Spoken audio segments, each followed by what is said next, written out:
Ayan. So, ito yung blessings in disguise, guys, no? Blessing in disguise. Something is ending para mabigyan ng bagong simula yung tamang pagkakataon para sa inyo, mga kapiksi, no? Yun yung ibig sabihin ng blessings in disguise. Pag blessings in disguise, guys, merong natatapos na chapter ng buhay mo or nawawala sa inyo. And kapag nawala yon, may maganda or bagong kapalit na mas maganda, something na deserve mo, something na nakalaan talaga para sa'yo. Sa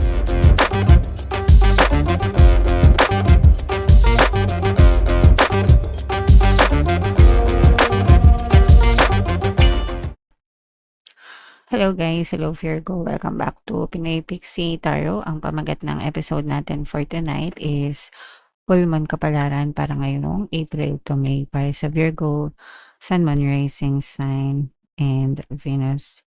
Yung ating full moon guys ngayong April ay sa April 1, tapos yung next na full moon naman natin guys ay sa May 1 mga kapiksi. So ang reading na to ay para sa period na yan, and ang pamagat ng ating full moon ay pink moon mga kapiksi. So unahin natin tong deck na to guys. Ito yung moon message para sa inyo. Believe in the impossible mga kapiksi. Okay? So, yeah. So, again, guys, you can be, do, and have anything that you want in your physical reality, mga kapiksi, basta gustuhin nyo. Kahit ano, pwedeng-pwede nyong makamtan sa buhay nyo. And ito nga yung sinasabi ko sa inyo, guys, no?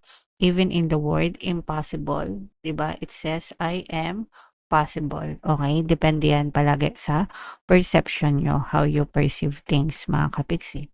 Sa iba, ang ibig sabihin nito, imposible. Sa iba, ang ibig sabihin nito, I am possible. Okay?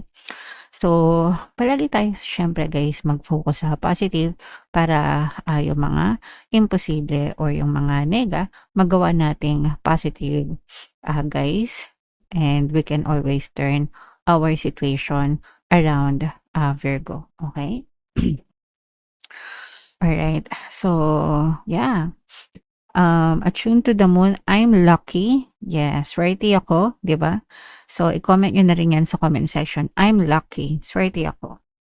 And yung chant na palagi kong sinishare sa inyo guys pagdating sa swerte, swerte ako, swerte ako, swerte ako, swerte ako sa lahat ng aspeto ng buhay ko. So, pag palagi yung sinasabi or iniisip guys na swerte kayo, definitely guys talagang siswertehin kayo sa buhay nyo mga kapiksi.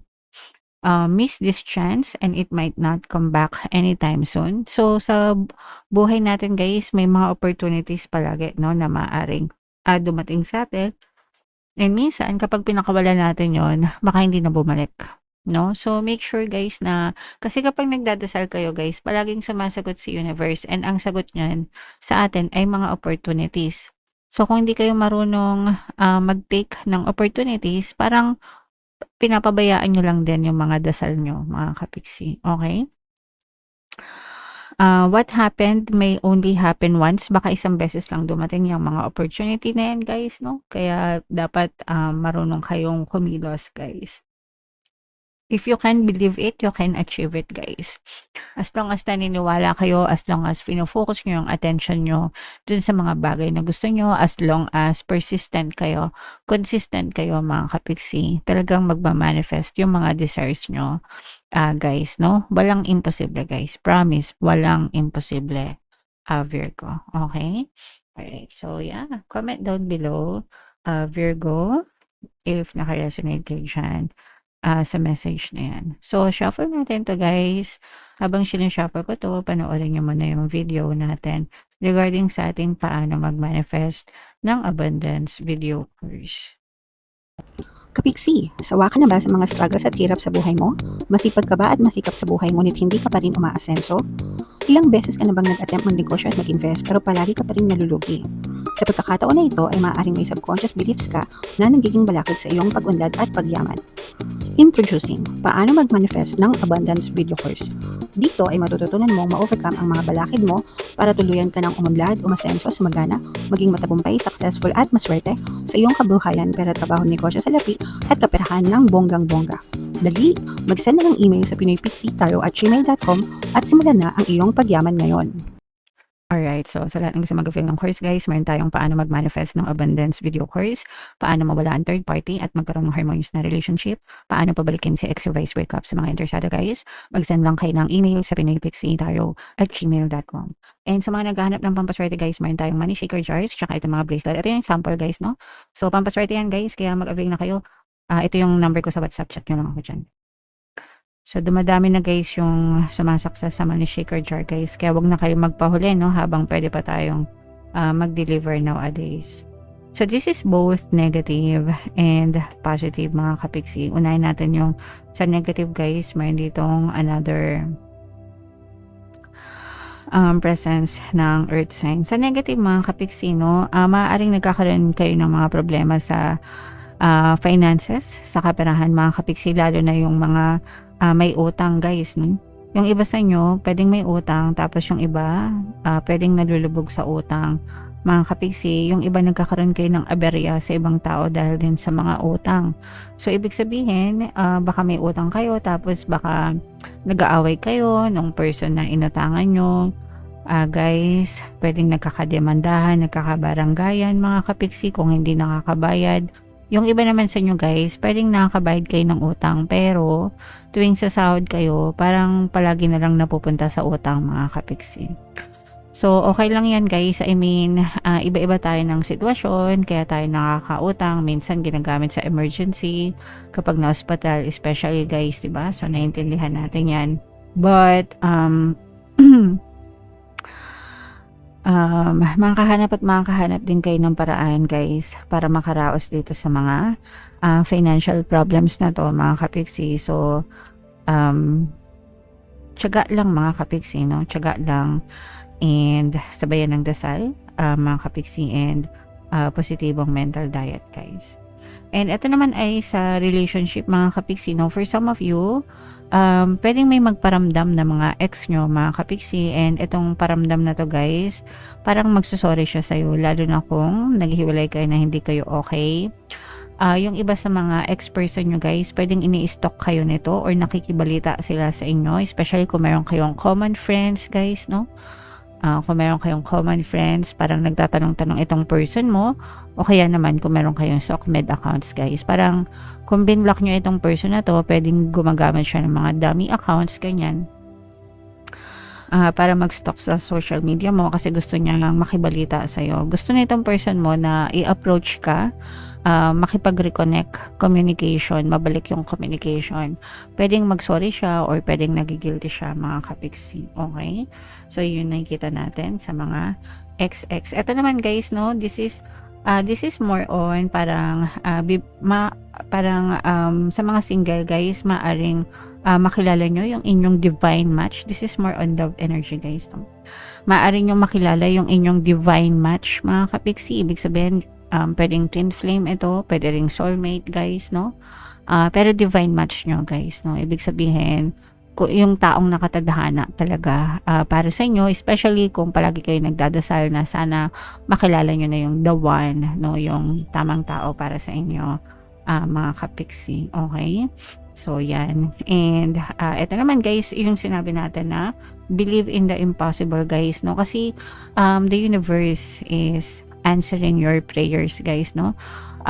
Ibig sabihin, sinasagot ni universe yung mga dasal nyo, yung mga hinaing nyo mga kapiksi. So, kailangan palagi kayong ready anytime na sagutin yung mga dasal nyo guys. Okay? So, imay-man nyo yan, mga sagot sa dasal, itong reconciliation, itong divine match mga kapiksi.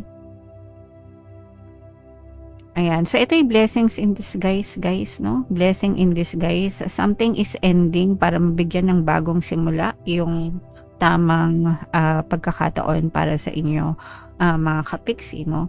Yun yung ibig sabihin ng blessings in disguise. Pag blessings in disguise, guys, merong natatapos na chapter ng buhay mo or nawawala sa inyo.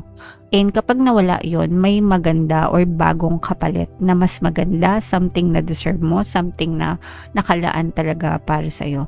Sometimes kasi, hindi natin yon napapansin, guys, kasi masyado tayong komportable, no, dun sa bagay na meron tayo, pero hindi natin napapansin na meron pa palang something na deserve natin. So, kunwari, trabaho. Masyado ka ng komportable dyan sa trabaho na yan, ganyan.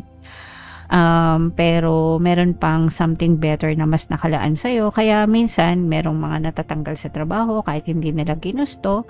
Nagkakaroon ng divine intervention, mga kapiksi, no? Ibig sabihin, nakikailam yung mga divine spirits para tanggalin yung mga unwanted energy dun sa paligid mo para ipagkaloob yung tama para sa'yo, no? So, maaari kayo maka-experience nyan, guys. Kaya parang yung iba, feeling nyo, namomroblema kayo ngayon, parang marami kayong issues, ganyan. Pero kapag nawala yan, mga kapiksi, ang kapalit yan ay mga blessings, no? Blessings, pagpapala, kasaganaan. So, yan talaga yung nag-aantay sa inyo, sa inyong kabuhayan. Mga blessings in disguise, guys. Okay? So, ito guys, i-mind nyo na itong mga blessings in disguise na to. And, wag kayong mag-alala, guys, kasi deserve nyo talaga ito, no? Kung nagdadanas man kayo ng mga problema right now or may nawala sa inyo, wag kayong masyadong malungkot, guys, kasi mas maganda yung kapalit niyan para sa inyo, mga kapiksi. Okay? So, i-mind nyo na yan, guys, yung mga blessings in disguise na yan, no? I-mind nyo na yan sa comment section, Virgo. And buno tayo ng isa pang card para sa inyong additional na mensahe sa love, guys, no? Idaan sa mahinahon na pag-uusap, wag palaging galit. So, kailangan yung maintindihan, guys, na hindi nakaka-resolve ng issues yung mga pag-aaway. Pag inaway nyo yung person nyo, magiging reactive yan. Ibig sabihin, magre-react sila sa galit nyo. Magiging defensive sila. Lalo lang kayo mag-aaway. Okay? So, kung gusto nyo ma-resolve yung mga issues nyo sa mga person nyo, kailangan makipag-usap kayo ng mahinahon, Virgo. Okay? Para ma-resolve talaga yung mga issues and magkaroon kayo ng harmonious na relationship ng inyong partner or specific person. Kailangan kalmado kayo pag nakipag-usap kayo, guys. Kung meron kayong tension, kung merong tension sa relasyon nyo, tension sa pagitan nyo ng person mo, no? Palipasin mo muna yung mga ilang oras or ilang araw, ilang panahon. Kapag kalmado na kayo, mga kapiksi, tsaka nyo ulit i-bring up yung situation para makapag-usap kayo ng kalmado. Hindi yung nagsisigawan, hindi yung nag-aawayan, Virgo. Okay? Alright. So, yeah. Comment down below, guys. If naka-resonate kayo dyan, yung mga magaganda dito, i-mind nyo na sa comment section. And for more tarot readings, guys, ito yung playlist nyo. Ito naman yung ating success stories ng paano mag-manifest ng abundance video course. Panoorin nyo itong video natin, guys, about money shaker jars. Thank you for liking, sharing, and subscribing. See you next time, guys. I love you all. Have a nice day. Bye-bye.